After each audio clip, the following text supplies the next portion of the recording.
Welcome, ladies and gentlemen, to Major League Fantasy Football Weekly. My name is Corey Roberts. I am the owner and creator of Major League Fantasy Sports. I want to thank you for joining us today, or if you're not listening live and checking out the YouTube show, we do appreciate that. I wanted to go ahead and bring in our guest. We've got a great show today, a lot of different things we're going to discuss, the wide receiver, cornerback, safety position, and how they really correlate when you're making those matchup plays. So let's go ahead and bring the guys in. We've got Lou Landers, who's going to be a regular host on the show, who's hosted the last two shows. Is also a baseball writer with us as well. Mr. Hollywood Lou, how's it going out there in L.A., man? It's going great. Another beautiful, hot, sunny day. Just cranking up that AC so I don't sweat through my clothes. Ah, that's awesome, man. That's awesome. Yeah, I miss my days of living in Florida. You know, in Central Indiana, I don't get all the weather that I used to really enjoy down there in South Florida. So I hear you, Mr. Ron the Beast McLeese. No longer Mad Dog. That's Ron the Beast McLeese. How's it going, Ron? It's going excellent. I don't know where the Beast came from. I mean, I prefer Mad Dog, but I'll go with whatever. You know, I've been called a lot worse. That's for sure. Just like Lou, I'm just trying to stay cool today. You know, I've been playing a lot of ball this week, and last night was probably the hottest night I think I played all summer. So I think it's summer's officially here because it's been really weird in Illinois and Chicago area. So the weather's nice. Well, obviously, you will be a regular on the show every single week, so obviously we appreciate you coming on.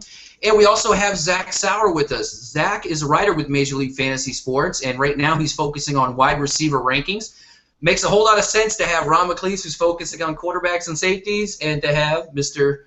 Sauer talking about the wide receivers, and every Thursday you can check out his article. So, Zach, welcome to the show. Thanks for taking your Saturday to come on. Thanks for having me, guys. I'm trying to do the exact opposite and get outside because the sun finally came out in Buffalo. Summer hasn't arrived yet, but it looks like it's finally here. So are you like in the basement or something? I mean, you know, it looks like either that in a smoky room. I mean, did you just light up one, or what's going on there? No, I'm in the basement right now. Got the nice brick background going for me. All right, well, guys, I want to go ahead and get us started. But before we do, I wanted to make sure that I let everybody know and discuss some of our partners and people that we work with. If you look at behind Lou and Ron's screen, you'll see those nice backdrops. And behind me, you'll see the hats and some other things. And I'm obviously wearing the shirt. wrgraphics.biz is our partner that has donated these items to us, and we really appreciate that. White River Graphics here in the Indianapolis area. So we do appreciate that. We also want to shout out our partners, Real Deal Dynasty Sports and Brian Lors. He's actually actively right now looking for some owners for his basketball leagues coming up. He's already all set. I think he might need a player or two for football, but by and large, he does all three sports, and they're all dynasty leagues. Very unique stuff. And I want to let everybody know, too, tomorrow night on our Sports Palooza radio show, which is a Major League Fantasy Sports show hosted by Sports Palooza Radio Network, that's EJ Gar and Lisa Iannucci, we're going to have one of the biggest names in fantasy baseball on the show tomorrow night. It starts at 7 o'clock, runs till 9, by the name of Ron Chandler, who is also a person we do some cross-marketing with in ChandlerPark.com. So, I mean, that should be a great show. Anybody that's a baseball person, should at least know who the guy is. I mean, he's in the Fantasy Sports Hall of Fame, for crying out loud. So that should be a great show, so definitely tune in for that. And also catch Lisa and EJ's other two shows they're running right now. EJ's show Wednesday. Both start Wednesday and Thursday at 1 o'clock. Both start at 1 o'clock. The Wednesday show is EJ does a podcast for the New York Cosmos called Into the Cosmos for the actual team. He does the official podcast. And then they have their flagship shows every Thursday at 1 o'clock as well. So definitely, tune in for those. And also Major League Fantasy Football, we're looking for 3 owners. That's all we have left available for all of our leagues. So if you're interested in joining one, we're a great place to have a lot of fun and great competition. So that being said, sorry I went on so long, guys, but let's go ahead and get right into conversation here. And let's get started with the wide receiver specialist that we have on the show. The man that is really focusing and honing in on the wide receiver position. Zach, why don't you give us a player that you really wanted to discuss and tell us a little bit about the player itself and why, and just kind of fill us in. Okay, yeah, we'll go a little off the radar. Not a big name. We're gonna start with Marcus Colston.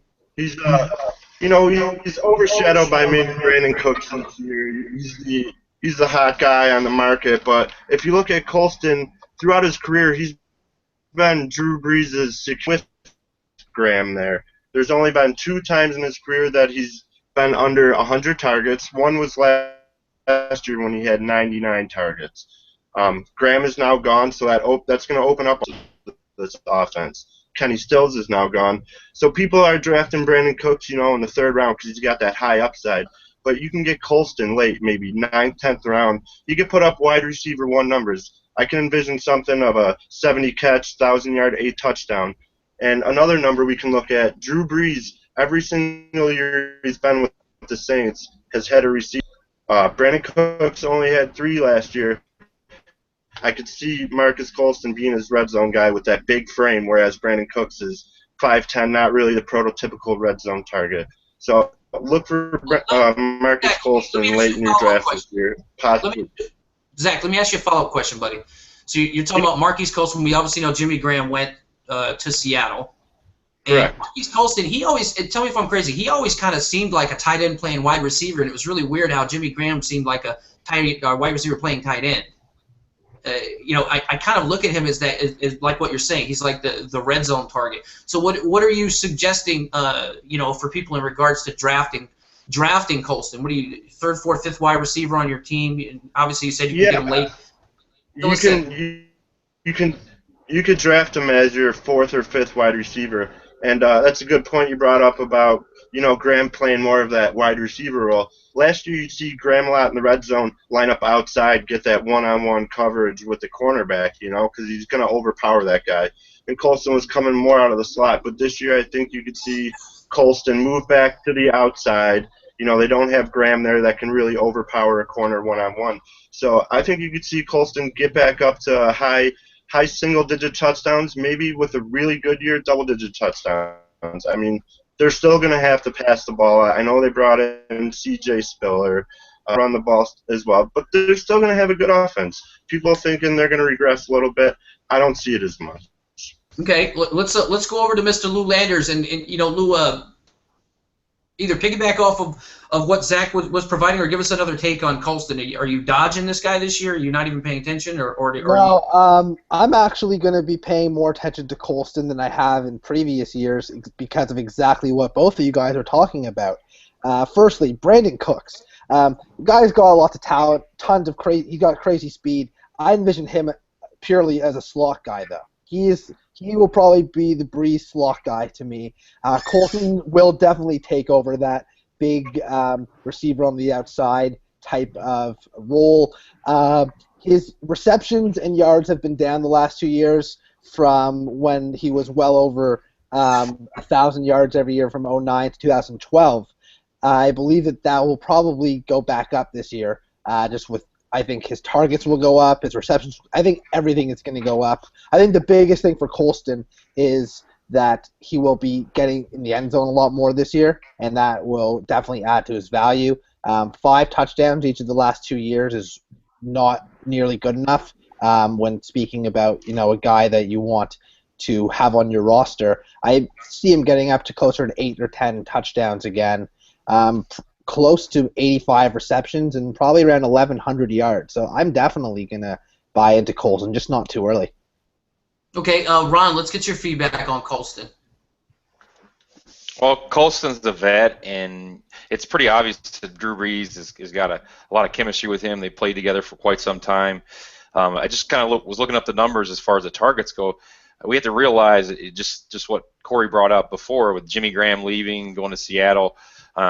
He had 125 targets last year in that offense. And then if you look at Kenny Stills, the other wide receiver they lost, because I'm basically calling Jimmy Graham a wide receiver because that's what role he played as a hybrid. That's over 200 targets. Stills had 83 targets, and he was a deep threat. So 200 targets to go around. I think definitely lose on to something with Brandon Cooks. He'll be that slot guy. He's going to be a dynamite PPR wide receiver to own this year. But if you're looking for value, which is what every fantasy owner should be looking for, these are the type of players you're looking for later on in the draft that are going to outperform their ADP. And Marcus Colston is like one of the top ones on that list, in my opinion. And another one I think would be like Pierre Garçon. I think these are players that a lot of people are going to be overlooking. just because of their age and the situation. But it's all about the opportunity he has here, and they're going to lean on him a lot more this year in that offense. And I think between him and Josh Hill, those are where those 200 targets are going to end up going. And I think last year Colston was right at 100 targets, so I think we could see a jump to somewhere in the neighborhood of 115, 120 targets like Graham got last year. And we have to remember Graham was injured, a few games, so the targets probably would have been more if he played full season and he was healthy. So we all saying here that it sounds to me you guys are all saying he's a value pick. It sounds like every single person I would say so. Absolutely. Without a doubt, yeah. Okay. So somebody that you could get really late in the draft that people aren't really paying close attention to. I would say he's definitely a value pick, and definitely a nice guy to have to round out your wide receiver core depending on your league settings and whatnot. But yeah, if you can get him for cheap, why not? Yeah, I mean there are some people who might buy early just because he's still like a brand name. So, I mean, it all depends on the type of people that are in your league and what kind of league you're in. But, I've seen Colston go pretty early in some, not this year, but in the past. I think he's gone earlier than he probably should have. Right. So you never know, because he is a name and because he's likely the number one target there and his quarterback is Drew Brees, he might go earlier than you think. So it's possible. It's quite possible, but he doesn't have, his shine is not the same as it used to be. Yeah. Certainly not, but that is also because there were other players there for Brees to go to. Now I think he's the guy. I think he's Brees' guy now. Let me give you one contrary opinion on this thing. I actually personally think that Drew Brees is one of those quarterbacks that can make other ancillary players better. Like Tom Brady does in New England. Yeah, because there's very few quarterbacks in NFL, in my estimation, that actually can do that. So I don't know. I mean, I don't know that they're going to lean so much on him. Maybe they go a little bit more to Altoon. Maybe Cooks is the focus, and maybe they're hitting Colston in the end zone, but or in the red zone. Excuse me. So at the end of the day, I think you should. I'm not going to go out and target him. If he falls to me in a certain position and is a value pick, then I will go ahead and select him. Plus, he's got he's got to play Carolina a couple times. I think Tampa's defense is well improved, on top of that. So, I don't know. I would definitely be on the same boat with you guys if he's falling he's a value pick because I think he can get you 7 or 8 touchdowns this year based on what we have already discussed. Why don't we move the topic along here a little bit, and let's move over to defense. And let's get started with Mr. Cornerback, Mr. Safety himself, Ron McLeese. Throw somebody out there for us to discuss, somebody you really want to talk about that we need to pay attention to as IDP owners, as well as fantasy owners pay attention to, because if your wide receiver is matched up against one of these guys or has a tandem of them matched up, then you need to really pay close attention. So, Ron, please go ahead. Well, the first guy I want to talk about, I'm going to keep it close to home, would be Kyle Fuller. He's coming off a big-time rookie year, and he was just probably the best draft pick we've seen in years for the Bears on the defensive side, and he pretty much showed that he can do it all as a rookie. And the tackles I think are going to go up. I think he had somewhere in the neighborhood of 65 tackles last year, but he seems to always be around the ball. He's just a ball hawk, and he's that type of player that is going to take over that secondary and be the guy to lean on. So I think there's going to be a big jump this second year for Kyle Fuller and on that defense, and he's just going to be one year season. And I think the sky's the limit for this kid. I really do. I mean, if you're in a league where I would say I'm targeting him in every one of my defensive leagues that have to actually start a player at the cornerback position, he's definitely. I would put him up there with the likes of, say, Joe Hayden as far as production. And I think 4 interceptions he had last year, I think that's definitely kind of like the floor for him. So if you're in a league where you target cornerbacks, that can make interceptions and make those big plays, this is the guy you want. This is the guy you want to target, and I highly recommend going out there and getting him. Well, and I'm sorry, I didn't mean to interrupt, Ron. Please go ahead. I was saying, and not just because I'm a Bears fan. Oh, of course not. Of course not. A Bears fan likes Kyle Fuller. The guy's really good. He's actually an excellent. He's very young and a very good corner. And how I would really evaluate that situation is he's going to be playing 6 games within that division. Who do they have for quarterbacks in that division? You got Aaron Rodgers, who doesn't throw the ball over very much. But then you got Matthew Stafford, who I like Matthew Stafford, but he turns the ball over. Well, He that's turns what the ball happens over when quite a you throw bit. 45 times a game. Yeah. And he's going to have plenty of opportunities. And then on the other end of the coin, Minnesota, who are they starting again? Bridgewater. Teddy Bridgewater. What? I think he's going to be a good. No, I think he's Ron gonna really be a good likes player. Teddy Bridgewater, so what? No, that's fine. That's fine. I'm driving the Teddy Bridgewater bandwagon. You can do and it all you I'm want. But I'm right still, behind you. he's still a rookie, and I know No, a he's rookie not. quarterback, or second year, excuse me, and he doesn't have the tenure, the experience. That situation, I look at Minnesota's quarterback situation, I look at Detroit's quarterback situation, and I need a corner out of that division that he's already really good as is, and then he's going to have plenty of chances to get those turnovers and make plays on the ball, especially when they're up against Detroit, like Lou said, who throws the ball 1,000 times a game. They throw it like crazy. Zach, if you want to pitch in on this as well, into the discussion, please do so. Yeah, I agree with everything Ron was saying. He's a great young talent. I was actually looking up something, and Pro Football Focus has him 107 qualifying cornerbacks, and I think that number could be a little bit distorted because he was the best cornerback on a really, really bad defense last year. Responsibility. He had to cover the likes of Jordy Nelson, Calvin Johnson, went up against Dez Bryant. So he was playing some really good wide receivers, and I think the sky's the limit for this guy, though. He has immense talent. He's got great ball skills, like Ron said. 4 interceptions last year, 10 pass breakups. I think he's a really ascending young talent. Lou, would you like to pitch in on the discussion? Yeah, I mean, just going off what these guys said, he started in 14 games. He played in all 16. The 4 picks, 3 forced fumbles. He's the kind of guy that seems to be all over the place, and the ball kind of finds him. And those are the kind of defensive backs that you want in fantasy. There's guys that almost, it seems like they have like a magnet on their hands, and the ball is magnetized, and the ball just seems to find them. Kind of like an Ed Reed. Back in the day, Ed Reed, the ball just found Ed Reed. You know? Exactly. So I think that Kyle Fuller is the kind of guy that he finds the ball finds him, and I don't think he's going to regress. I think he's going to take another step forward in his sophomore year. Let me give everybody in Major League Fantasy Sports in our leagues. He finished 25th overall at the cornerback position. Not bad. He was averaging a little more than 10 points a game, which is solid. But a real interesting thing to look at here is his home and away splits. This is something you look at too. You should look at this. At home, he averaged 5.81 points a game in our league. On the road, 14.5 points a game. For whatever reason, when he wasn't playing in Chicago, he put up bigger numbers. All 3 of his forced fumbles were on the road, and all 4 of his interceptions were on the road. So that's something to consider when you're in IDP and your Who were spot. the opponents? Corey Story. Who were his opponents on the road versus home? That could also have something to do with it. Yeah, it could have something to do with it. I'd have to really dig into that. But that after 16 games, that's a very glaring stat, though. Certainly. I mean, you got 8 games on the road, 8 games at home. You got that big of a gap between home production and road production. I think that speaks for itself.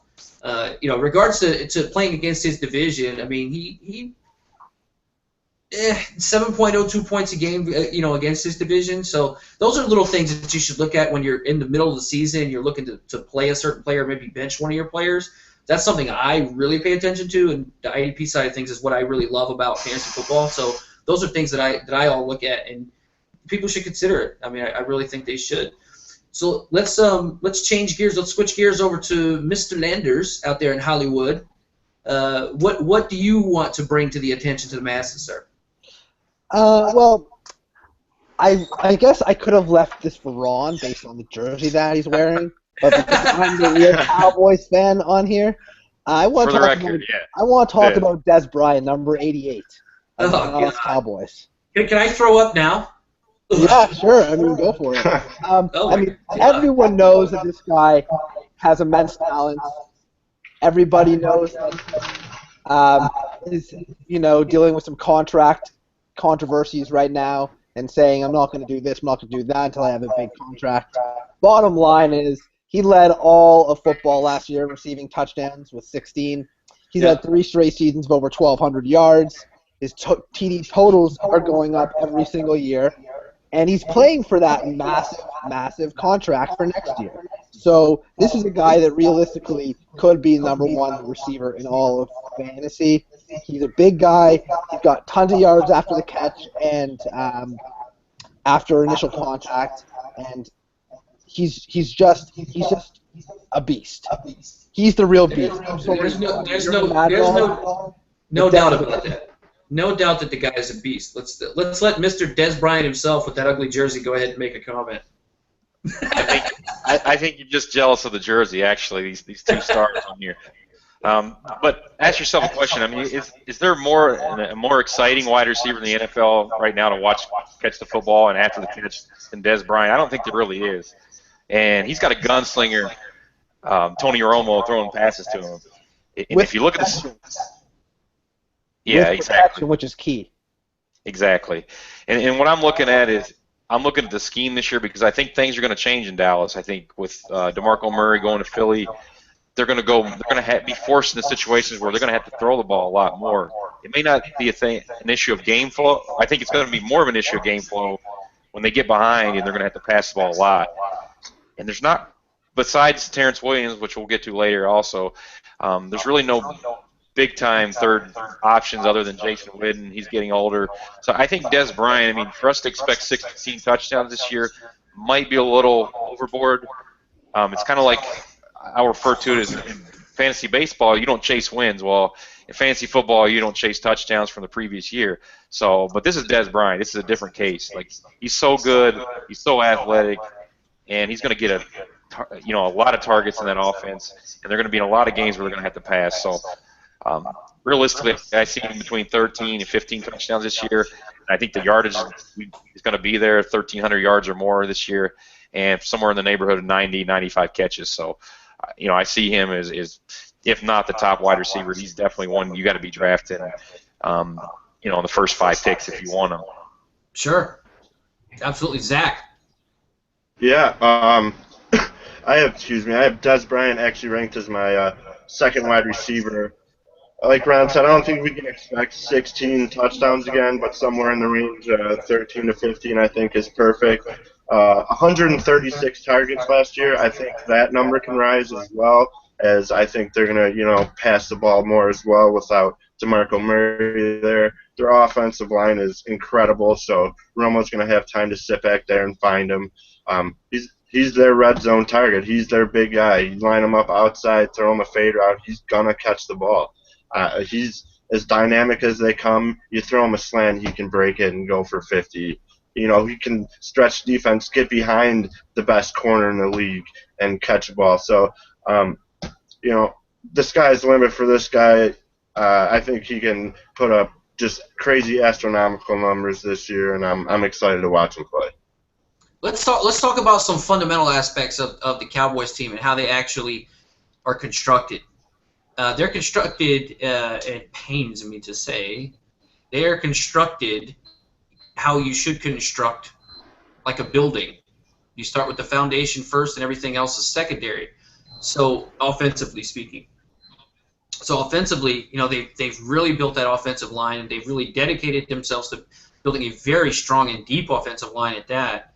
And I don't see DeMarco Murray leaving, giving Des Bryant more targets. That's nonsense. At the end of the day, anybody that understands what the trenches really mean in regards to the offensive line, if you have a phenomenal offensive line and they're opening up gaps, all right, depending on the system and the scheme, maybe it's a one-cut scheme, maybe it's not, but at the end of the day, if you have the right back in place that fits with a phenomenal offensive line, I don't care who you put back there. They're going to get yards. Maybe DeMarco Murray might be a little more talented in certain areas, but at the end of the day, that's not going to stop them from running the ball. DeMarco Murray, why do you think they let him go? They let him go because they know what I know. They know that they can put somebody else back there that is going to be able to get him yards. They didn't care. Corey, sorry to stop you, but I have to 100% agree with you. I was going to jump in when Ron and Zach were speaking, but I wanted them to finish. No way Dallas is going to revert back to the way they were a couple years ago with throwing the ball so much. Right. They're the biggest reason why they had success throwing and rushing was because of the balance. Jason Garrett has gone on and on and on about talking about how they want to continue to have that balance. And in fact, the reason why Des Bryant had such a good season, besides the fact that he's talented, is because of that threat of the run. They're gonna run the rock. I don't know who's going to be running it. I don't know if it's going to be a split between 2 guys or 3 guys. Someone's going to take over. I don't know. But they're going to run the ball a lot, and they're going to bank on that big offensive line, and they're going to take their shots deep when they want to take their shots deep. Romo will make passes when he has to make passes. They're not changing their game plan, though. It worked too well last year. They're not. They're going to be all about the run. They're going to be all about ball control and the run, and then they're going to take their shots and take their opportunities when they present themselves. Do I think Des Bryant's going to have a year close to what he had last year? I actually think he will. I mean, I think his numbers will be comparable. I think he might be better. Yeah, well, I mean, I'm not saying he's playing for more. Maybe his numbers you think might be better, but I don't think he's going to get better as a player. He's already one of the best. I mean, yeah, of course. I mean, at the end of the day, you take it plus or minus 10% of his production, you'd still take it. So at the end of the day, is where you put him. Where do you draft him? Where do you put him in your pecking order? And he's a first-round pick. I mean, days are gone. If you're playing in a fantasy league and you are drafting running backs with your first pick in the draft outside of, say, maybe 2 or 3 guys, and you're not focusing on guys like Des Bryant and Calvin Johnson and Antonio Brown and those types of players, you are doing yourself a very big disservice. So Des Bryant's first-round pick, in my opinion. You guys, first-round pick guys? Top 5, top 10? Oh, yeah. He's 1 or 2 receiver off the board for sure. Okay. Hold on a second, Zach. Run. Sorry. I already said top 5. I mean, he's definitely a top 5 pick. Zach. Contract talks go on for a while, so people draft them in their rankings. All right. Well, let's move on to another topic, and let's let Ron get us started again. Good old Ronnie the Beast McLeese. Get us started on some more defensive talk. Some more defensive talk. Well, there's definitely a guy that I've already written about this guy earlier. Actually, it was one of my first articles, and that's Landon Collins, safety for the New York Giants, rookie.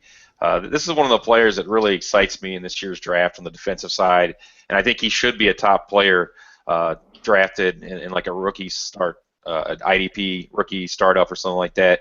He should be one of the top defensive players, selected. I think there's a number of reasons because the opportunity is there. The Giants had a need in the secondary. They had a lot of holes, so they had to go out and address those holes in the offseason.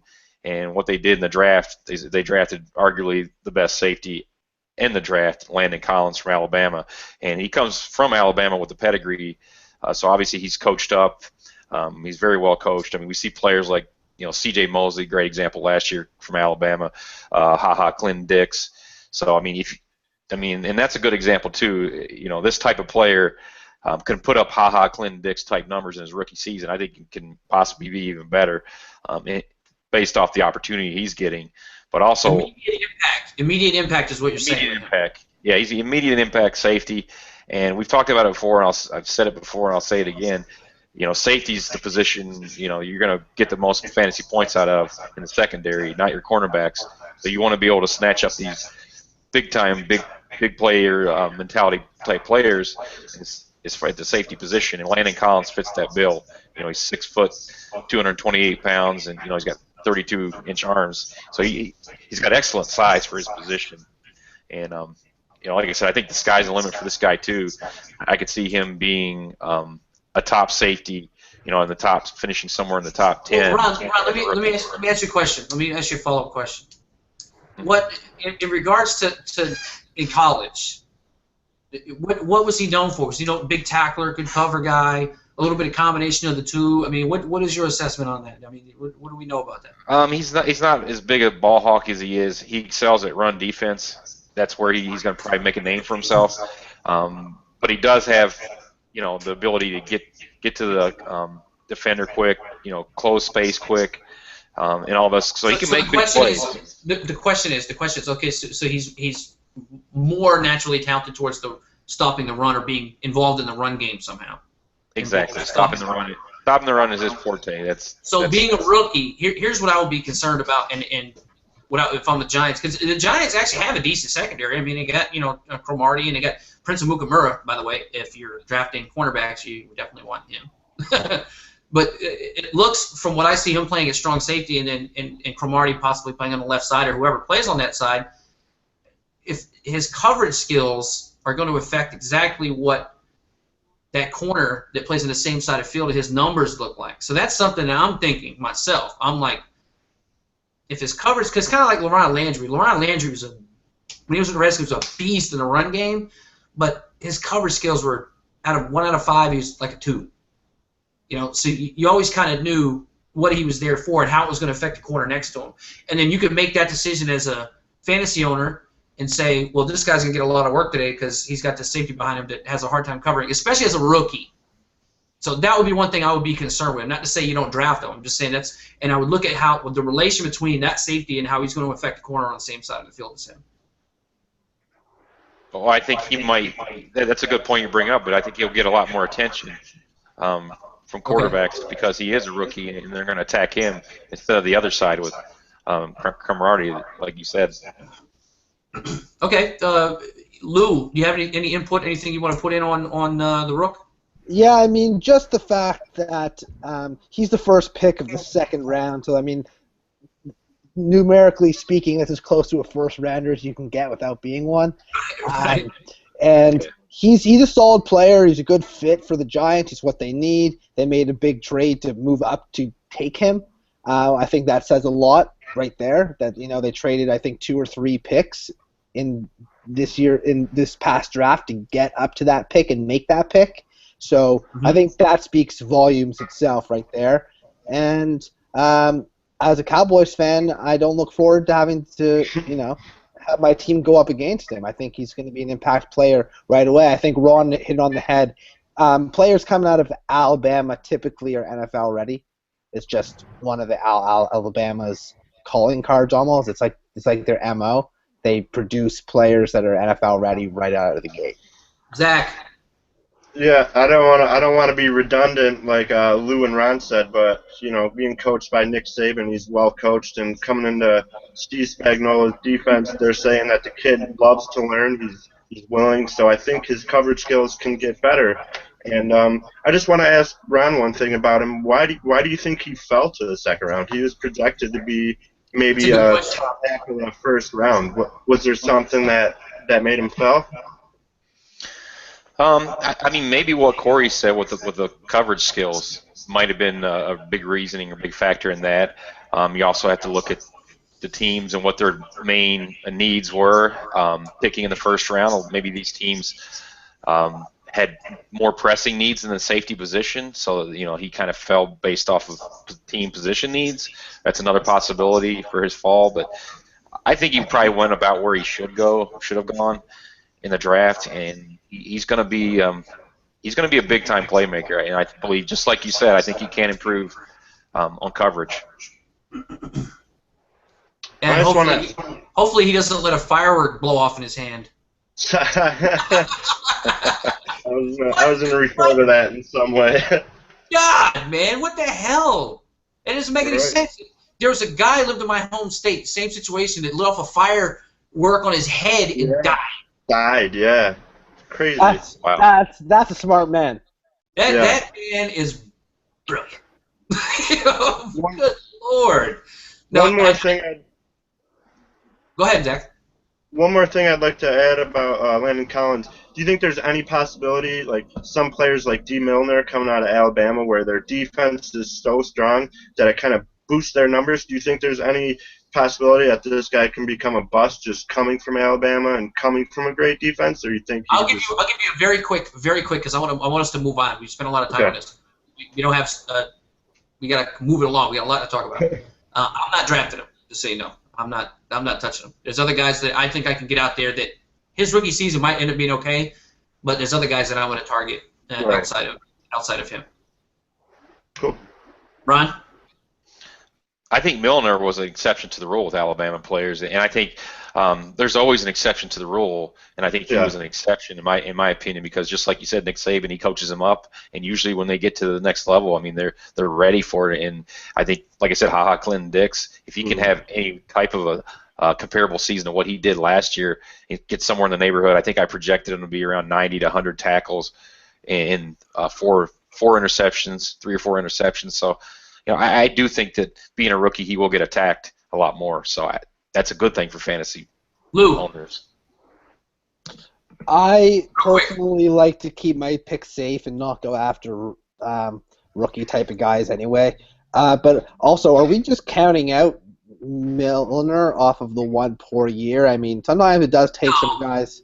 Sometimes it does take some guys to settle in. So I wouldn't count him out either necessarily. But yeah, I mean, I probably wouldn't take Landon Collins just because that's just not my style, at least when drafting defense. But I totally see what Ron's talking about. So I'm with him. Kind of hard not to understand what Ron's talking about there. No, I get it. I just can't. Rookie safeties with him would cover it. I'm just not going to mess with them. That's just me. I agree with you, Corey, that typically that's the same stance I take, but there are a few exceptions to the rule. And like I said, I think with last year we saw how Clinton Dixon do it, and I think this is the same type of player. That's all. That's my only point. It'll be interesting to see how he does and go back and look back in this next year. Absolutely. And I guess we'll transition into another topic. And I provided a couple of players for us to discuss this week, and we can actually combine these two together. Actually, it's a safety and a cornerback from Cleveland. First of all, I'm very, very high on Cleveland from a defensive standpoint. I've been high on him from a defensive standpoint for several years, but from a fantasy standpoint as well, I'm pretty high on them. Their DBs are fantastic. I mean, I'll give you, to be honest with you, either there's 2 guys that should be first off the board at the safety position in your drafts if you're playing, an IDP league. This is where I'm sticking to: Harrison Smith, Tayshaun Gibson from Cleveland. Now, Tayshaun Gibson was an absolute beast last year. Unfortunately, he got injured and killed me in a couple of leagues where I drafted him. But he is just a ball hawk, man. He is all over the place. And that secondary, by and large, with them bringing Joe Hayden is a very, very, very good corner. Very good corner. I try to stay away from shutdown corner, the word shutdown corner, because there's hardly any of them in the NFL anymore, and I think that word gets used way too much. I think he's a very excellent Pro Bowl type of a corner. And to prove the point that cornerbacks don't score points, or that the top end corners don't end up putting up a lot of points for you. Joe Hayden was in the top 3 or 4 in scoring for cornerbacks last season. He averaged almost 13.5 points a game, which is a fantastic number to average. So it's clear he can get thrown at. And I think that's part and parcel to who else is in the secondary. So there's not like one person in that secondary that they say, well, we got to stay away from this guy. Everybody that they have in that secondary, the safeties, both corners, they brought in Tremont Williams. They still got the rookie Justin Gilbert. They've got very good linebacker play, excellent linebacker play. I'm really, really going to be high on them, and I'm going to be going after either Hayden or Tremont Williams at corner. Obviously, I don't want both of them. Either one of those two, and I'm definitely targeting Tayshaun Gibson. I'm telling you right now, the guy could very easily be the best safety in the NFL. He's at least in the top 5 from a straight up NFL standpoint. He's at least in the top 5. So with that being said, Ron, I'll throw this to you first to talk about Tayshaun Gibson and Joe Hayden, and what do you expect out of the Cleveland defense, and what do you expect out of these guys? I expect them to be really good, really, really good in the secondary. And I believe, I wrote about Tremont Williams a couple of weeks ago, and that addition to me gives them another veteran leader in that secondary that they can kind of lean on. And with Joe Hayden, I mean, he's one of the top shutdown corners in the league already as it is. So that secondary is going to be very formidable, and it might end up being one of the best we see this year out there. But with Gibson, I think you're on to something. I think this guy didn't play a full year last year, and I think he's going to take a next step forward. He's really young. He's only 24 years old. So these are the type of players you want to be targeting. And I've said it before, and I'll say it again. Like the safety position in general. You want to go after those players that have that high upside, and you can get late and acquire on the cheap. And this is the type of player you can do that with. And he's going to definitely outperform where he's getting drafted if he stays out there and plays 14 to 16 games this year. with that defense and with all the health they have there. Joe Hayden, nobody wants to throw the ball towards Joe Hayden, so there's going to be balls. But they do run. They did all last year. They threw at him all day long because there's nowhere to go in that secondary where you could say, well, I'm safer going over here. That was the point I was trying to make, is that you can't be scared of Joe Hayden because he technically, I guess some people's opinion, the best DB on the team. That's nonsense. He was in the top 3 or 4 or 5 in corners in our scoring systems because he makes plays. He knocks the ball down, and they were throwing at him. Tayshaun Gibson, 2013 full season. His rookie season was 12, but 2013 he had 95 tackles, 5 picks, 143 interception return yards. Wow. And he also had a pick 6, and he had 12 passes defensed. He also had 3 stuffs. I mean, that's fantastic.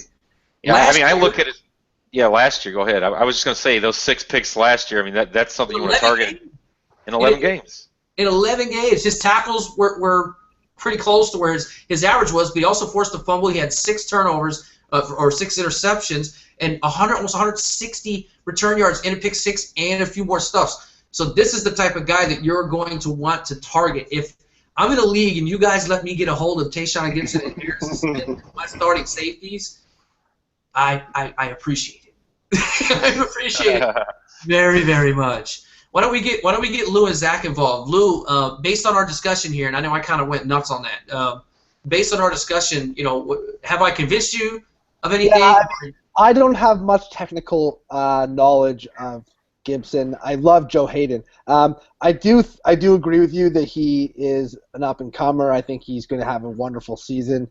Definitely draft worthy. Can definitely make a big impact on your team. And what I do agree with you 100% is the Browns' defense, specifically their secondary. It's lethal. That's their strong point. That's what they got to rely on if they want to try and make the playoffs this year. So you're onto something there. I agree with the fact that you don't really have anyone to attack there. So I think that they're Think about this, guys, real quick. Hayden on the outside, Tramon Williams on the outside, Tayshaun Gibson's at free safety, and Dante Whitner at strong safety. That's what I'm saying. They're really deep. They're really talented, and I think everyone in the secondary on that defense is going to be fantasy worthy. I think they should all be owned. Absolutely, there's no doubt about that. Zach. I can't agree with you more. I think he's up and coming. As we talked about Ed Reed before, where the ball just finds him. He's had 11 INTs the last 2 years. The Browns have led the NFL in pass defense last year with 99 pass defenses. They held opposing quarterbacks to 74.1 quarterback rating, which was number 1 in the NFL. They were second in INTs. Tramon Williams signing, I love that signing. It's probably one of my favorite, corner signings. It was a great addition. I think it was low pro too. It was kind of low pro, flew under the radar. Right. Oh yeah, definitely. And as Corey mentioned, Zach, the one guy that they lost, Buster Screen, was actually a very good corner in his own. And they brought in the vet. Justin Gilbert didn't get a lot of playing time because Buster Screen was playing so well last year. And Gilbert, when he had a chance, he didn't really do much. But I think he's a nice little player as well. When they go into nickel coverage or dime, he's going to play. And he's got some talent if he can develop a little bit. They are a scary secondary. Go ahead, Ron. The thing about Gilbert, good point, Zach, bringing up Gilbert. We all forgot about him, I guess, but really athletic player. But he's more of a slot corner right now for them in their scheme of things. So unless he takes the next step forward, which we'll see. But I really love. That's another reason why I love the Tramon Williams signing. Just agreeing with you guys, because that's the type of veteran that can just take Justin Gilbert under his wing and maybe help him get to the next level and help him be that type of player that they drafted. They drafted him really high last year. So I think in the first round, I'm pretty sure. Yep, 9th overall. Yeah. I just want to say one other thing. The Browns are not definitely depending on their defense to win games, and they're going to defend on the ground game. That's what the 2 things they're known for. They're definitely not going to be depending on Johnny Manziel's arm. Hey, guys, don't let me interrupt for just a second. We have a very quick question. And before I get to the question is, rate these 5 non-PPR, Brown, Dez, Thomas, Julio, Calvin.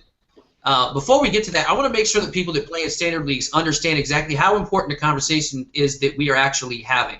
Because if you play in a standard league, most of those guys are not so much concerned and thinking about cornerbacks and safeties. The reason the show was put together the way it was is because if we're going to talk about wide receivers, and you need to play matchups on a week-to-week basis, you need to understand who they're going up against in the secondaries and who's going to be either manned up on them or playing cover two or what. You need to understand those things in order to make the best decisions in your matchups. So even if you're a standard league person, this is phenomenal information for you. And obviously, if you're a dynasty league guy or an IDP guy, it fits right in. I wanted to make sure that was very, very clear, and it's very important for people to think about that. Lou, I want to get you started with this. I want you to go quick, guys, with this rate these 5 non-PPR now. Non-PPR. Brown, Dez. I'm guessing that's Demaryius Thomas. Julio Jones, Calvin Johnson. Rank 1 to 5. Okay. Personally, I'm going to go Calvin, Dez. Did you say Brown? Antonio Brown? Yep. Brown 3, Julio 4, and Demaryius 5. Okay. Ron? You said non-PPR, right? Yeah. Click on the if you want to. I got it. Click so on the Q. I would go Dez number 1. I would go Demaryius Thomas 2, Antonio Brown 3, Calvin Johnson 4, and Julio Jones 5, just because I think he's more injury prone than any of those other guys. Yep. Go ahead, Zach. I got a little different. I'm going to go Dez number 1. I'm going to go Antonio Brown number 2, even though it's a non-PBR. Just the yards and touchdowns are still going to be there. Julio number 3. I'll talk a little bit about that later. Demaryius Thomas number 4, and then I'm going to throw Calvin at 5. He's getting older. The injuries last year, and Stafford's not that trustworthy, although they're going to throw the ball a ton. Really quickly, I'm gonna have to go with Calvin Johnson first. I'm sorry, if he's on the field, I have to go first because they're gonna be chucking the ball like crazy. As long as he's healthy, dude, I'm taking Calvin Johnson. He's gonna score a lot of touchdowns, and he's a main target. I would go Brown next, Dez, then I would go Thomas, and then go Julio. That would be my 5. That would be my 5. And the reason I have Julio at 5 is because I don't trust Matt Ryan nearly as much as I trust the other 4 guys throwing the ball, even though I think Matt Ryan's slightly better NFL quarterback than Matt Stafford because Matt Stafford's just a turnover machine. Probably better than Tony Romo, too. Well, right. I wouldn't say that, but it's true. No, but at the end of the day, the volume that they're going to be throwing is the difference. And then also Des Bryant, the fact that they're going to be running the shit out of the ball, that Tony Romo is not going to have a lot of opportunities to turn the football over as much as he did in the past when they had him chucking it 50 times a game. So that's why I put the players in the order that I did. So this is a great question, a tough one to answer if you really think about it. So let's go back to Ron and let's touch on a little bit more defense with Ron. And I want you to talk to us about Kenny Vaccaro actually from the Saints. The Saints actually have a very interesting safety tandem. So talk to us about Kenny Vaccaro. What do you like about this kid, man? I think he's one of those guys that kind of fell under the he's going to fall under the radar this year because he had a really down year last year after his pretty much phenomenal rookie year. I think for the most part he put up some really good numbers in his rookie season. Coming into his 3rd year out of Texas, this is the type of player that I think can make the next jump. The problem with the Saints is they were in the bottom 5, I think, in interceptions last year. So that's one thing. That's one category they need to improve on in the defensive side as far as interceptions. And I think this guy's more of a tackle. If you're in a tackle-heavy league, he's more that type of player where you can get to 75, 85 tackles out of this guy coming into his 3rd year. I think he'll play more of a major role in that defense in the secondary than he has in his first 2 years. But a lot of people don't like him, and like I said, they're going to discount him after last year, maybe not playing as well as he should have, grading out as well. I mean, if you look at the numbers, they're pretty much the same, but as far as the grading goes, I think that's what a lot of IDP guys are looking at. Well, I'm not at this point in the season, I'm not 100%.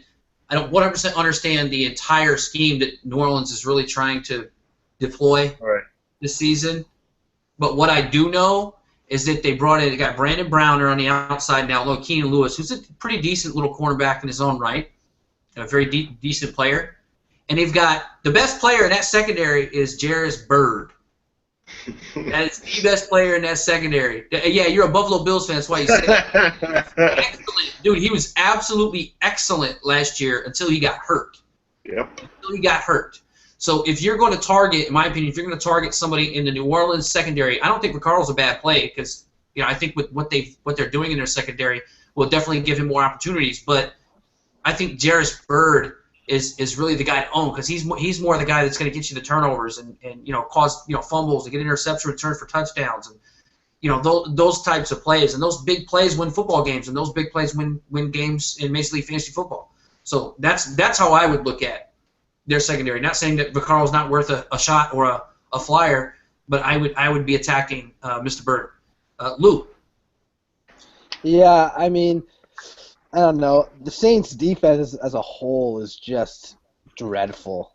I mean, I think they got better, though. Speaking of, yeah, they did. But speaking of comparing breaking down cornerbacks or secondaries versus wide receivers, if you're wide receivers going up against the Saints, I'm playing them every week. I'm going to pick up a guy. I'm going to pick up a guy if he's playing the Saints. That's the defense that I want my Well, you're going to have to reevaluate that this season. You're going to have to reevaluate that. It's very possible. They've made some changes, but I don't know. I think they're one of the weaker secondaries, at least in the NFC, if not the entire NFL. So that's my opinion. I'm gonna start my guys. I'm gonna start guys against that this year. Zach, they prove me wrong. I'm going to have to agree more on the side of Corey. I think their secondary is very formidable this year. Brandon Browner is a huge pickup. Keenan Lewis is a pretty darn good corner. He is covering all the number one wide receivers on opposing teams and had some good success. They're saying that Rob Ryan's simplifying the defense this year, allowing them to play a little faster. Vaccaro has said that, last year they felt like they were playing slow because it was the defense was a little too complicated, so simplifying it, they feel like they can play a little bit faster now. He has the strength to tangle with some tight ends, and he has the speed to hang with finesse wide receivers and running backs. So I think he's a sneaky play, and like Corey said, Jarris Byrd leaving the Bills, but he's a guy you want to target. He's a ball hawk. He gets to the ball. He can cover well. I think their secondary is kind of like a little mini Cleveland. They got two good safeties and two good corners. So look out for their secondary this year. It's going to be a little bit better. Byrd and Browner playing on the same side of the field on defense does for Browner. Right. It does for Browner. It can almost do the very same thing that Earl Thomas, if I remember correctly, I think Earl Thomas is on the same side of the field as Richard Sherman. I could be wrong. Sherman, yeah. Yeah, it is. If I remember correctly, that relationship allows Sherman to be more aggressive. And in his situation, Browner's a big body, big guy, a lot like Sherman. Yep. He's a big guy. He's not really fast. He's just long wingspan, can cover a lot of ground just with his body. So imagine, and again, it all depends on the scheme and what they're running in that game. But at the end of the day, it's going to allow him to be more physical maybe at the line of scrimmage. It's going to allow different things to happen. And I really think that if you're a fantasy owner and you need cornerbacks, I think Brandon Browner is another good one to consider. And again, if you're running and opposing wide receivers out, like Lou said, against New Orleans, based on what you saw last year, I think you might be in trouble. Because I think the question here is their linebacking core. I think their trenches they're fine. In the secondary they're fine. I don't have a huge book on their entire linebacking core, but I can tell from looking at it that that's kind of the question. So, I mean, that's what I would focus on. I would go back to Ron on this and get his quick take, and then we'll move on to another subject. Can I just add something before you go to Ron quickly? Go ahead. One thing to keep in mind with Brandon Browner is that he had success when Richard Sherman was on the opposing side of the field, and he had success with Darrelle Revis on the opposing side of the field. Where is Darrelle Revis, and where is Richard Sherman on the Saints? They're not there. That's a good point, but you're also talking about. See, I love Richard Sherman's game, but I think his game looks a lot better in that system than say it would in a different. No, it certainly does. I'm not even discussing that though. Well, at the end of the day, he's the same type of player as Sherman. The only difference his name is Browner. But he's also always had a number. He's always had a number one, or what is considered to be a number one. That's a fair point. That's a fair point to make. Yeah, But I'm just saying it's something that fantasy owners should consider before just jumping on Brandon Browner because it's Brandon Browner. That's all. Sure. I mean, you have to look at it collectively Mhm. because we're looking for opportunity. Where is the opportunity going to come from? I think the opportunity is going to. The secondary is good. I think Lewis, man.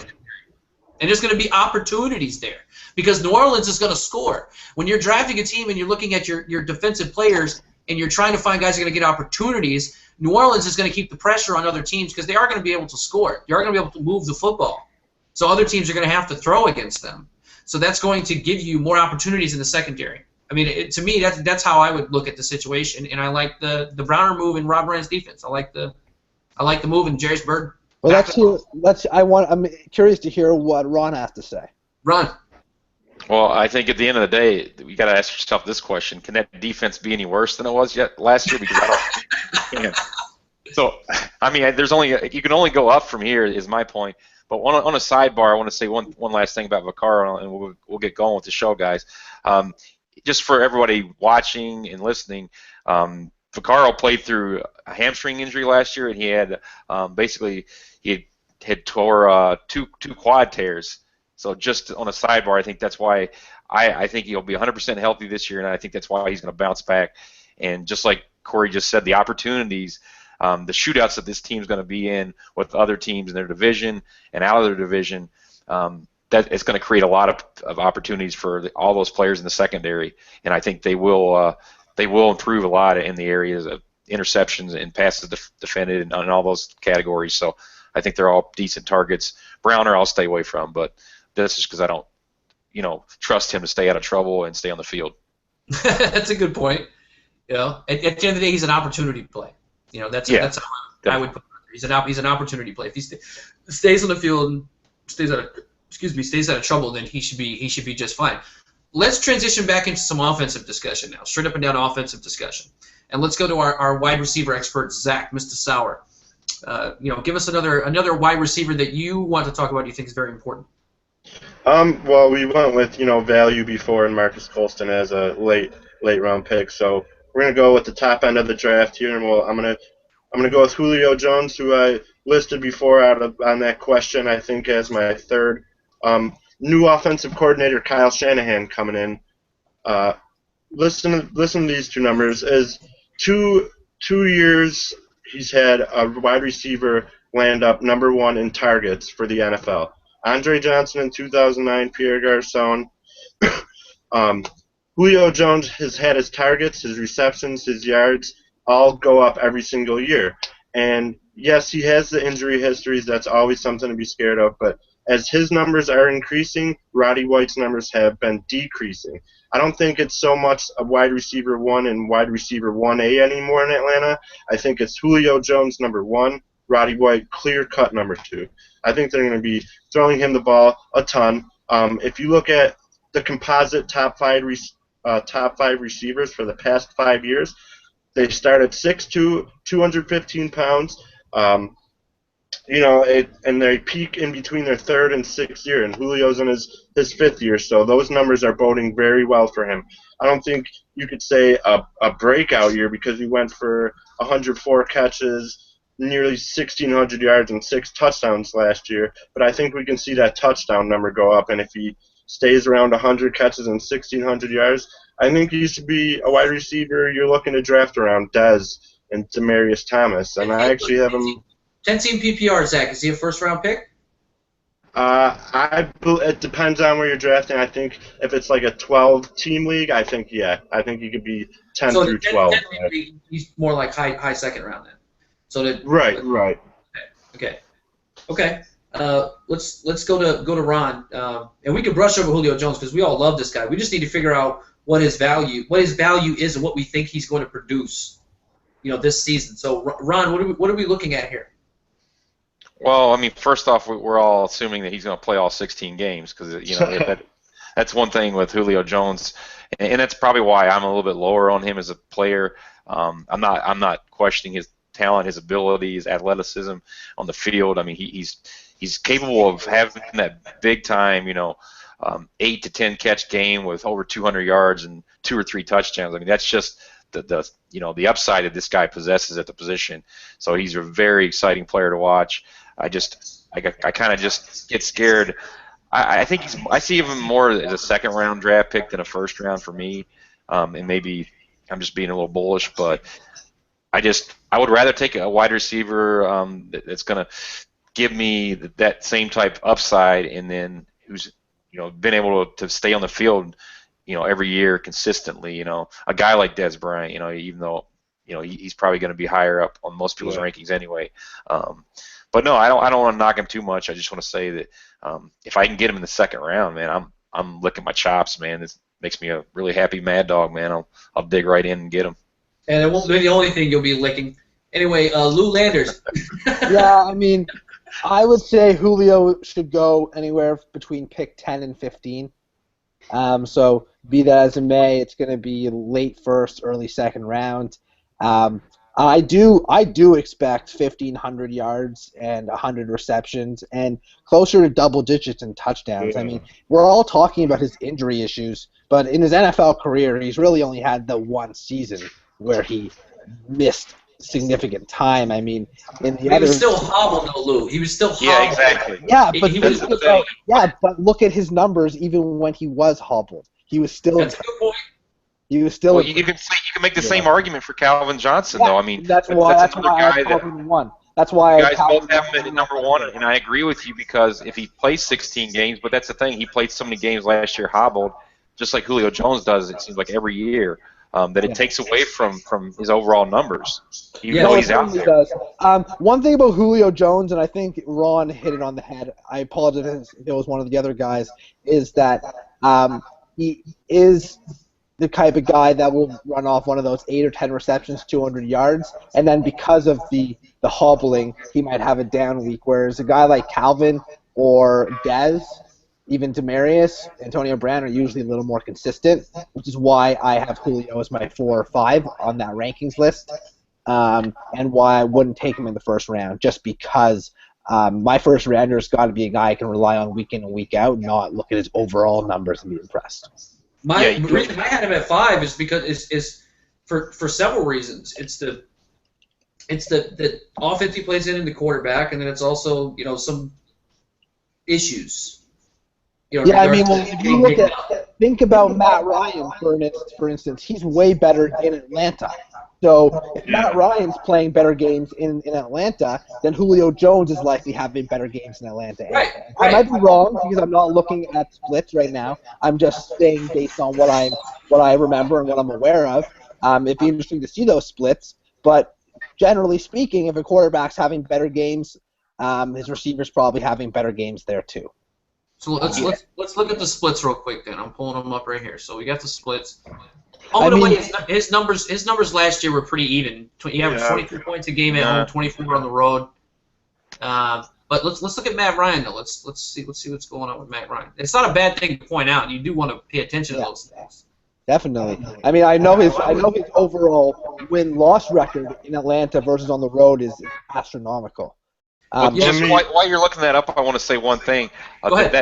That big game was against Green Bay, I believe, when he had 11 receptions on 17 targets for 259 yards and a touchdown.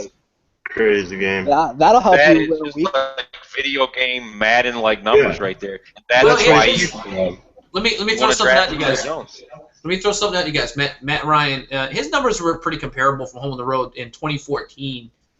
They were off by percentage points. But if you look at it in 2013, there was a 10-point difference in points per game from home and away. And home was 24, and on the road he was 14. And he threw 14 picks that year on the road. Woo! That's a lot of picks, and that was 2013. And then the ironic thing is 2012, it was completely flipped around the other direction. Completely flipped around. I mean, even that much further in the other direction to where his away starts were fantastic and his home starts were not. So I don't know. I think sometimes it's hard to read too much into that, Corey. Well, you can't with this one. You can't with him because there's no clear-cut trend. It's one year it's this, the next year it's this, the next year it's this. So there's no trend there. But you do need to look at those things. You do need to pay attention to them. And I pointed out something like that. And they're, just another thing to point out, they're getting 2 of their offensive linemen back that they had missed last year. Their offensive line was atrocious last year. That's true. Absolutely awful. And, their, who was their names failing me right now? No, they're off. Jake Matthews. Kyle Shanahan.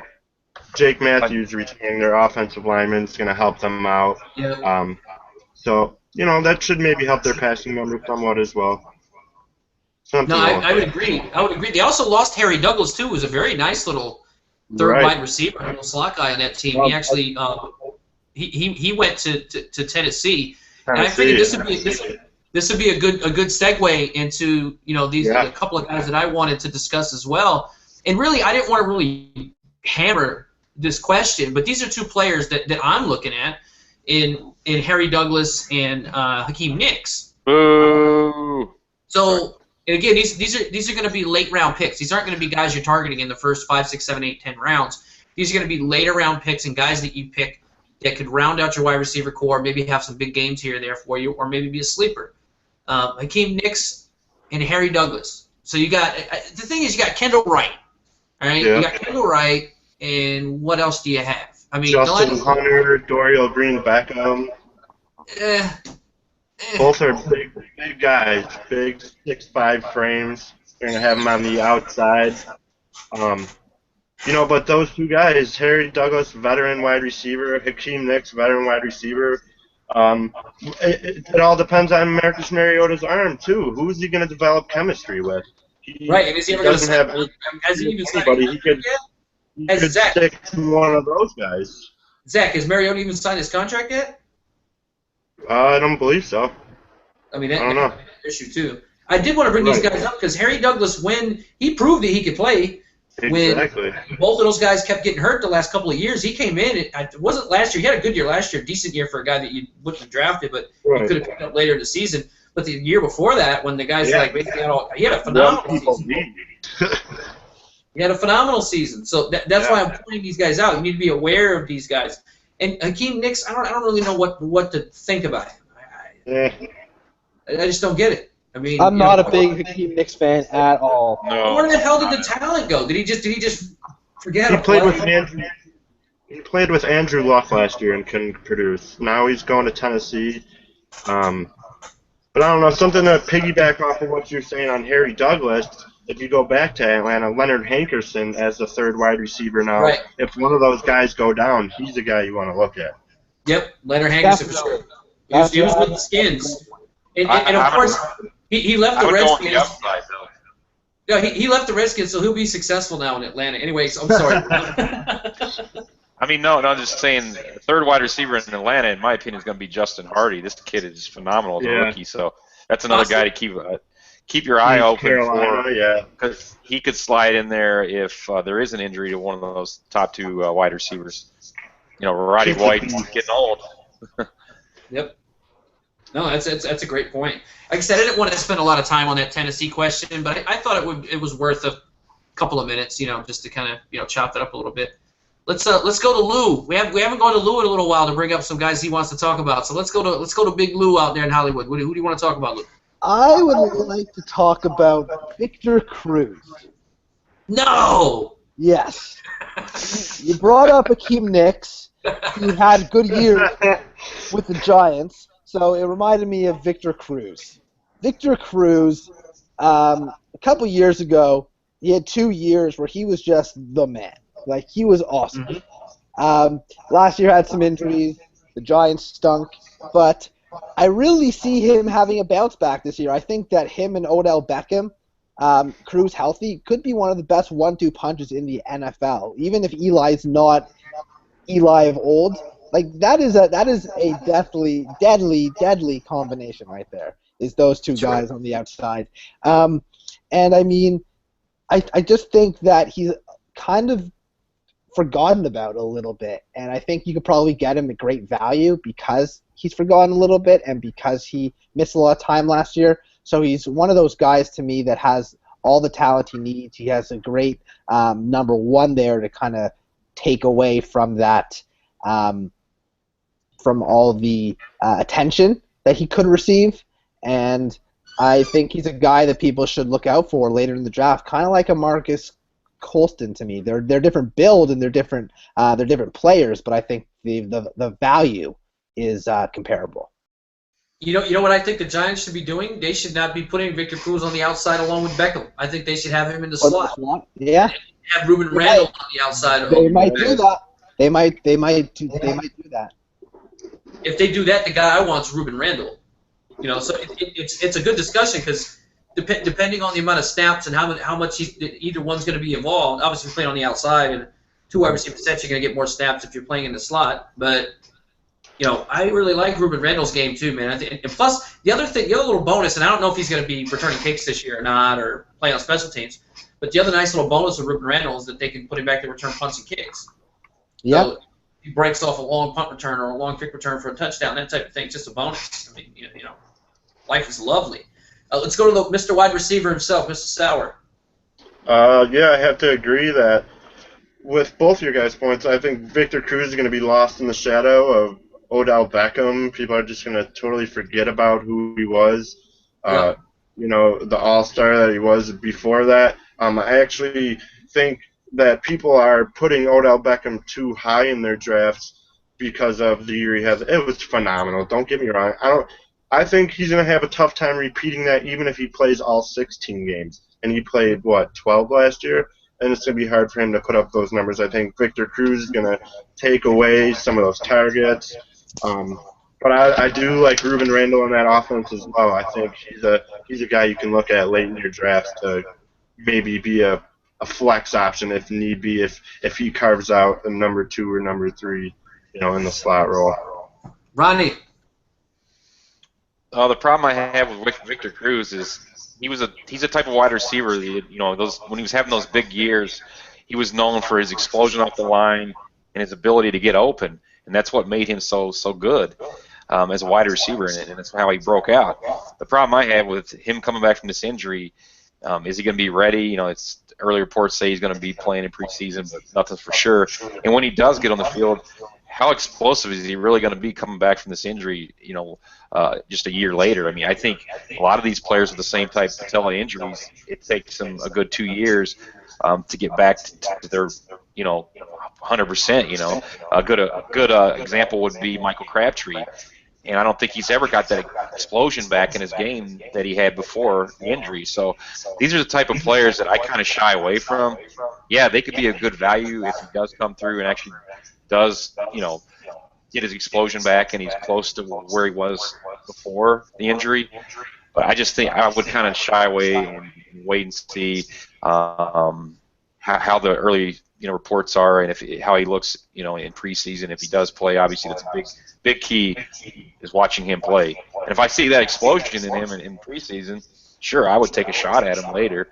But I'm not going to gamble on him without knowing what I have and where he's at with that injury. I don't think anybody was suggesting that you gamble on him. He would be at the bottom of your list and where you're just adding him on there. But I'm going after Ruben Randall. Well, I'm with Zach. I'm actually with Zach on the Randall side because I think this is a player that everyone is overlooking, and they're not even considering this guy when he's very consistent.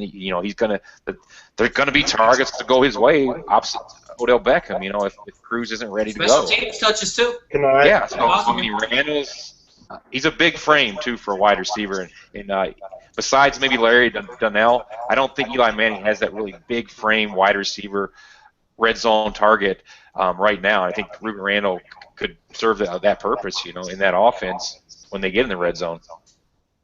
Let's move the discussion on. We've only got about 15 or so minutes left in the show, so let's start really honing in on some other stuff. Let's talk about the Buffalo Bills. We have an offensive and defensive player to discuss that we wanted to talk about, and I know Gilmore, or was it Gilmore that you wanted to talk about, or was Corey Graham? Corey Graham, that's right. Corey Graham. They moved him to safety, and then I actually brought up. I figured this would be a good question to ask you. I wanted to see what you thought, being a Bills fan yourself, and then our wide receivers specialist. Percy Harvin going to the Bills, and then Corey Graham. I mean, where are they going to slot him in? I mean, is he going to play safety? Is he going to play nickel corner? I mean, where the hell are they going to put this guy? I mean, Where's he going? Well, the good thing is his versatility. With Rex Ryan coming in there, people think they're going to run a 3-4 defense, where in reality it's actually a 4-3, and they do a lot of disguising. They could run a 2-4-5, a 3-4-5, a 4-3-5. He's going to mix it up. So his versatility is he can play some safety, he can play some corner. He's too good of a talent to keep off the field. So whether it's going to be playing safety with Aaron Williams, or he's going to be playing second corner or nickel corner, he played 778 snaps in 2014, and that was third behind Gilmore and Aaron Williams. So he's going to be on the field. And I think the versatility where he's going to be slotting as a safety. If you draft him as a cornerback and you have to put him in that cornerback slot and you're getting safety numbers out of him, I think that's a steal. So I think that's a great move. And as a Bills fan, I mean, I love this pickup, man. He was a stud last year, and can't be any more excited for the Bills defense. What about Percy Harvin? Percy Harvin, what is he going to do this year in that offense? How are they going to use him? Who's our quarterback? That's what we need to figure out. Tyrod Taylor. I mean, who's exactly Tyrod Taylor? EJ Manuel. Jim Kelly. We don't even know yet. There's nothing even coming out of camp that there's any guy taking the lead because they're all crap in the bed. I think they have the best weapons they've had since I can remember. You got Sammy. I love Robert Woods. I think this guy yards after the catch is. And if they can just get a guy that can throw about 5 yards and 50 yards. Zach, slow down for a second. We're getting a major echo from you. So what I'm going to do in the meantime is that hopefully your connection reboots, but I'm going to go over to Lou real quick and get moving while in this conversation. So Corey Graham and then Percy Harvin. I don't know so much about Corey Graham, but I'd like to touch upon Percy Harvin. And also, whatever happened to Kyle Orton being the quarterback for the Bills? Because I think he's the kind of guy. He's kind of like an Alex Smith. That he's not a great quarterback, but he can definitely get these weapons the ball. Is Kyle Orton in the NFL still? I'm pretty sure he retired. He retired. He retired? Well, that's a shame because he probably is their best option. He would have been their best option. So that's a shame. But with Percy Harvin, I mean, he's got the speed, but he has attitude problems. He has injury problems. I don't know. I'm just sick of this guy. I wish he'd go to the CFL. So go ahead, Ron. That's what I have to say on him. I have one word to describe Percy Harvin. Overrated. I mean, this has to be the most overrated player in the NFL. And Hold on 1 second. Before you say that, remember when the Major League Baseball players all voted Bryce Harper as the most overrated MLB player, and now he's the best player in baseball? So maybe us doing this on this show right now is going to make Percy Harvin the best receiver in all of football. The thing about it is careful. The thing about it is, and Zach pretty much summed it all up. I mean, he should know. He's got all the knowledge on that Buffalo Bills situation. And actually, you know what, Ron? It's actually you where the echo is coming from. So do me a favor, mute your mic up for a second, and then we'll go back to Zach. Is it not him, Lou? Oh no, I'm shaking my head because I'm very disappointed in him. That's all. Yeah, mute up your mic real quick, Ron, for me, if you would. Yeah, so Percy Harvin stinks. Okay, Zach, go ahead. Yeah, as I was saying, if they can just find a quarterback that can throw Percy Harvin the ball within 5 yards line of scrimmage, then we'll see what he can do. But injuries, history, that scares me. I don't think there's much fantasy value for him. Connection. As of course, we're going to end the show and people connect with the up. Mute your mic, please, Zach. Corey, why don't you just ask me a question? Because I'm going to. Because the echoes that are coming in are crazy. So, where were we at? We were talking about the Buffalo Bills. Let's move on and talk about another player real quick. Lou, and then we'll wrap up the show because we only got about 10 minutes left anyway. All right. Well, I mean, we could talk about Alshon Jeffrey, but I would like for Ron to be able to talk about Alshon Jeffrey with me as the Yeah, Bears he will be fan. able to. We'll unmute him. Okay, well, with regards to Alshon Jeffrey, I think that he is one of the more underrated wide receivers in fantasy. And in fact, if Cutler can get his crap together a little bit, I think that Alshon Jeffrey could sneak into that top 5. He is like an incredible talent. He's a big body, and he had to share a lot of the looks there with Brandon Marshall, who is now gone. Brandon Marshall is a hell of a talent, but he's got some issues in his head a little bit. And I think getting rid of him, although it might hurt them on paper, I think it will help them as a team overall. And am I hearing that right? Hold on a second. Are you guys hearing that same feedback? Yeah, we're getting some feedback from you now, Lou. Why don't we go ahead and do this, guys? Since we're having problems with the connection, let's go ahead and just wrap up the show for this week, which I thought the show was great. Once we got things rolling, and I apologize to people that were tuning in at 2 o'clock for the show. We had a little bit of a technical difficulty getting the show running, so we had to push it back to 2:20. And we're having a technical difficulty right now, so we'll obviously clean this up as we go along. Things will continue to improve. Hopefully you enjoyed the banter, the conversations, how we went back and forth. I did want to, and of course you guys, I'm going to give you a chance to give a quick so long at the end here. But I want to remind everybody of our show tomorrow night of Sports Blues Radio, where we have a big featured guest. Ron Chandler will be on the baseball show with us from 7 to 9 o'clock. Again, that's Sports Blues Radio. Catch their other 2 shows on Wednesday and Thursday every week at 1 o'clock. Wednesday is the New York Cosmos podcast that EJ actually hosts. It's called Into the Cosmos. And then they have their flagship show, the Sports Blues Radio show, on Thursday. I want to thank also wrgraphics.biz, White River Graphics here in Indianapolis, for the backdrops that they provided us with, that you see with Lou and Ron, as well as the hats and the shirts. So we do appreciate that. And we also want to remind everybody to check out Real Deal Dynasty Sports and our partner Brian Lures. We really do appreciate what he brings to the table with our organization, and also our leagues. We've got, like I said, we've got 3 teams left available, and that's it. So if you want to get into a really competitive league, you want to get into a really fun league, something that's going to be challenging, contact me, MajorLeagueFantasySports@gmail.com. We'll connect from there.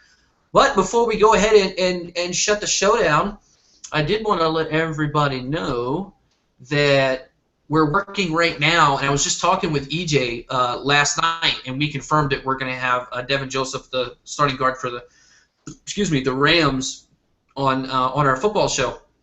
I'm not 100% certain if it's going to be next Sunday or the following Sunday, or it's going to be within the next few weeks. I know that much, and that would be a lot of fun. So I think we're going to save that show for the running back discussion, because we'll have an offensive lineman on the show, and we'll be able to really chop it up on how important that really is, like our discussion about the Cowboys today. But I also wanted to give people a heads up on who is going to be on the show next week. And we've got Dennis Dunbar's coming back from Fake Pigskin. We've got Matt Barkman, one of our writers, and obviously Ron and Lou will be on the show. And then Jeff Nelson, maybe if he doesn't have like a family emergency or like a football tournament, he might actually be on the show next week. So I wanted to let everybody know that. And also on our show tomorrow night on Sports Palooza, also Coach Swinson from Kokomo High School, baseball coach, will be on the show with us, as well as Lou Landers. He will also be on the show. And Brian Lewis from Real Deal Dynasty Sports will be on the show. So tune in for that. It'll be a lot of fun. So, guys, let's go ahead and wrap this thing up. Lou, do you have any parting shots or words you would like to say in closing? Yeah, you couldn't hear me before, but I think the Bears are better off without Brandon Marshall and his head case issues. And I think that Alshon Jeffrey's going to have an incredible season. Okay.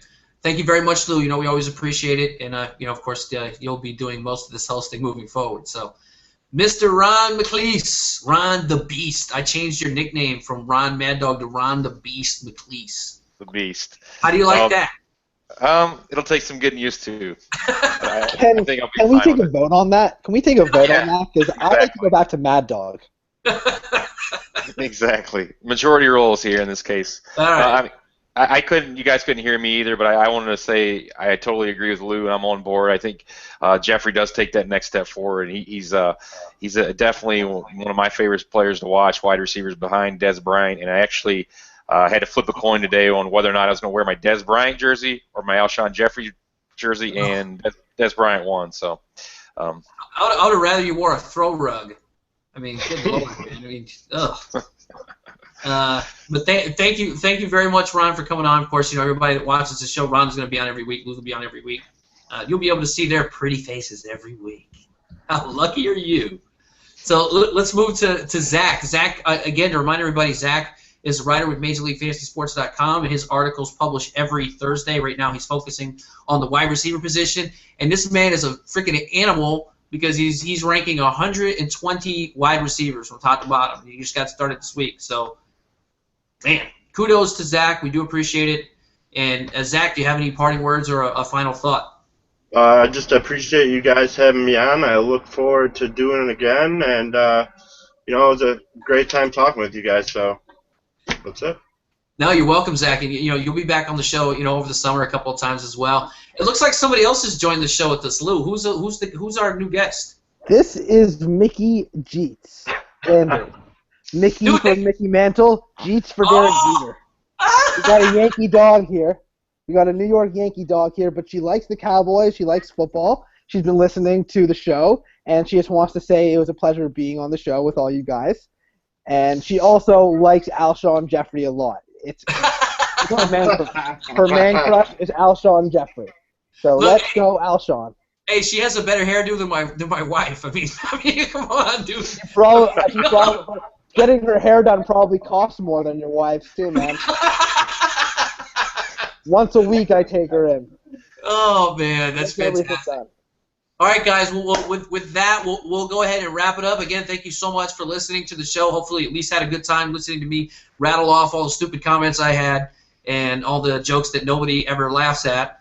So I do appreciate that, and come back and check us out next week at 2 o'clock sharp. I promise we'll be there next week. Goodbye, guys.